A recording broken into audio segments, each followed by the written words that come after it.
Hello po. Attorney Tam na naman. Nandito na naman tayo.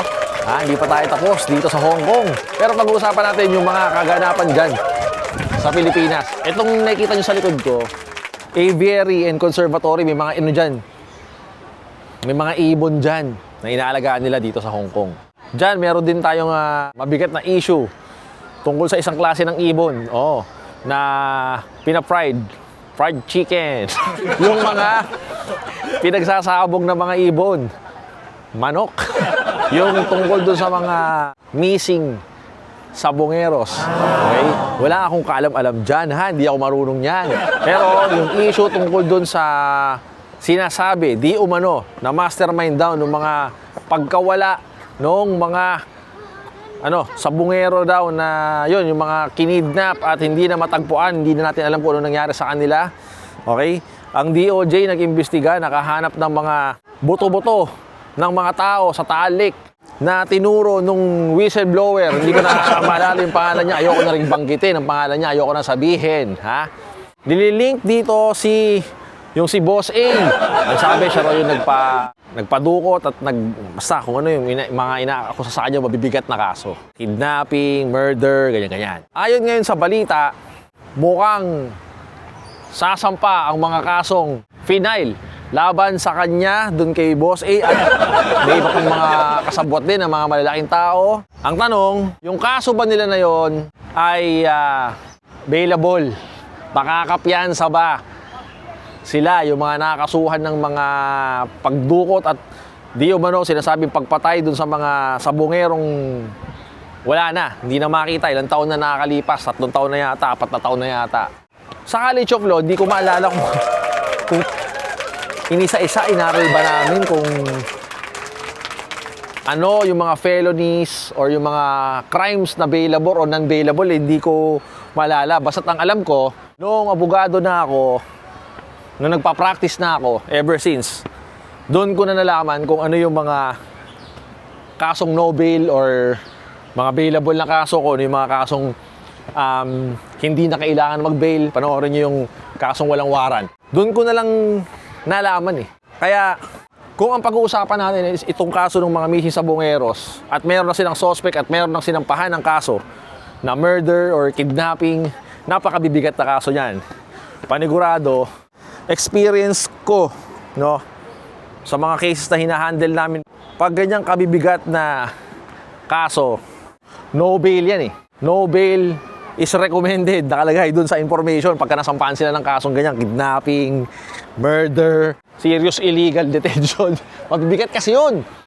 Ngayon, bakit? Attorney, di ba, constitutional right ang pagbe-bail? Bakit sinasabi hindi makaka-bail yung sila bossy at saka yung mga kasamahan niya na nasampahan din ng kaso?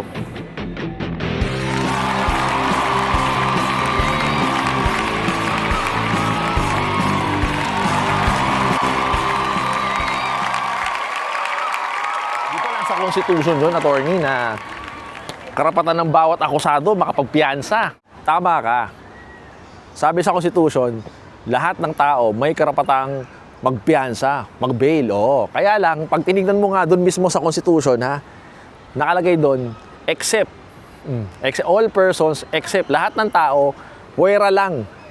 May puwera, may qualification. Puwera na lang kung ang parusa doon sa isinampang kaso sa'yo ay may parusang reclusion perpetua. Tignan mo, basahin mo sa Bill of Rights. Andun yan. Ang problema, itong kaso nila, kidnapping with serious illegal detention, tapos may mga murder pa. Reclusion perpetua, death penalty, life imprisonment, parusa dyan. Di exception ka dun sa Constitution. Ito pa, dadagdagan pa kita ng isa. Sa Rules of Court, tingnan nyo, sa Rule 114. Tingnan nyo sa Rule 114.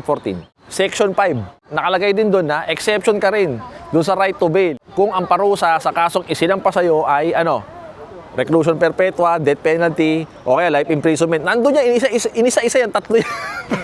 Kasi doon sa Constitution, reclusion perpetua lang ang binanggit. Ganun din, yung mga kasong sinampa kay Boss A sa mga regarding doon sa missing sabongeros, mga reclusion perpetua ang dyan, ang pataw dyan. Kung mapapatunayan siyang guilty pag na-convict. Tapos, sa Rules of Court, Rule 114 nga, sinabi ko, Section 5, binanggit 3 na. Death penalty, kahit wala tayong death penalty ngayon, suspended, reclusion perpetua, at saka life imprisonment. Ibig sabihin, pag ganyan yung mga sentensya, mabibigat din yung kaso. Ganyan kabigat yung kaso dito kila yung sa mga involved dun sa mga missing sa Bongeros. Kasi mukhang malakas yata ang ebidensya na talagang dinukot dahil may mga video na nakikita naman sa balita. Tapos mukhang may mga talagang mga binangkay, nilibing sa Taal. Yun ang lumalabas sa mga balita. Okay, tayo naman, ako personally, wala akong alam dyan, At ayoko rin magkaroon ng mga kaalaman dyan. Out ako dyan, Hindi ako sasali dyan. Kayo na lang dyan. Tsaka hindi naman ako nagsasabong, Yun ang dinidiscuss natin. So, kaya kahit nasabihin ninyong attorney, may mga right naman tayong mag-bail talaga, karapatan natin mag-bail. Yun, in-explain ko na. Exception kasi pagka masyadong mabibigat yung kaso, tapos ang maaaring may pato na penalty, yun, yung 3. Attorney, ano ang paraan? May paraan pa ba para makapag-bail sila? Ang paraan nila is magpe-petition for bail. Ang tagal na natin binagyan, Pandemic pa yan, bilig ko sa Mandaluyong yan. Dugyot pa ako dyan. Ngayon, attorney, pagka nag-petition for bail ba, sigurado magagrant yun? Papayagan sila mag-bail? No. Kasi matter of right lang yan. Susubukan mo lang kung hindi malakas ang ebidensya ng prosecution. Kung the evidence of guilt is not strong, susubok lang yung accused. Pero nakakulong sila, yung accused. Dahil sinabi ko na nga yun doon sa vlog natin sa petition for bail na pag nag-issue ng warrant of arrest ang korte, hindi muna agad magsisimula yung arraignment. Paano magsisimula? Kailangan munang makuha ng korte ang jurisdiction over the person of the accused. Paano? Di ba may warrant? Huhulihin muna sila yung mga akusado. Pag nahuli yung mga akusado, isaset na sila for arraignment. Hindi naman sila makabail, hindi sila makakalabas. Pag na-arraign na sila, doon pa lang sila pwede mag-file ng petition for bail. Pag nakapag-file na sila ng petition for bail, susubok lang sila doon kung mahina yung ebidensya daw ng prosecution. Pagka nag-grant yung petition for bail, sinabi ng korte na, sige, granted ng petition for bail, mukhang mahina ang ebidensya ng prosecution Doon pa lang sila makakapagpiyansa. Doon pa lang sila makakalabas. Attorney, paano kung na-deny yung petition for bail? Di tuloy-tuloy tuloy-tuloy pa rin ang trial, pero nakakulong sila, hindi sila makakalabas. At again, natandaan ninyo pag nag-grant ang petition for bail, hindi ibig sabihin na acquitted! Hindi ganun. Pinapayagan pa lang silang magpiyansa. Yung mga akusado na yun. Pero hindi ibig sabihin na tapos na laban, acquitted Lalabas sila, tapos magre-regular proceeding na yung mga trial, doon pa lang magkakaalaman kung guilty sila o not guilty pag natapos na, pag umabot na sa judgment day, sa promulgation of judgment.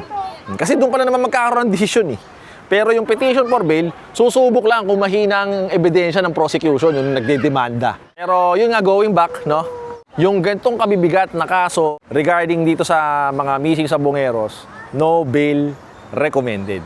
Nasa Constitution at saka nasa Rules of Court na pagka-reclusion perpetua, death or life imprisonment ang maaaring maging sentensya dun sa kasong final laban dun sa mga akusado, wala silang automatic na right to bail. Okay? Kailangan pa nila mag-petition for bail. So, marami pong salamat God bless. Merry Christmas. Pasko po ngayon. Okay? Dito sa Hong Kong. Ciao!